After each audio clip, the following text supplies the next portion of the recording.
Екипата на Слога ја прекина резултатската криза во која западна во претходните 4 кола, бидејќи на гостувањето во Тетово против Тетекс, виничани славеа убедлива победа од 3:0 и прокнижија 3 важни бода за бегство од дното на табелата. Ангажирањето на староновиот шеф на стручниот штаб на виничани Крсте Крстев се покажа како вистински потег во вистинско време. Тоа позитивно ќе се одрази како врз самодовербата на фудбалерите, така и на оптимизмот на фудбалскиот стручњак.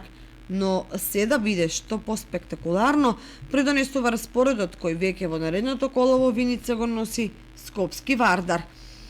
Еве ги резултатите од 10-тото коло. Во Тетово Тетекс Слога 0:3, во Скопје Вардар Воска Спорт 2:1, Кожов Гевјелија Гостивар 0:3, Аресими Беса 2:0, Охрид Лихнидос Каменица Саса 1:0, Деторит Лачковица Пехчево Скопје 3:2, Борец Караорман 0:2 и Пелистар Беласица 1:0.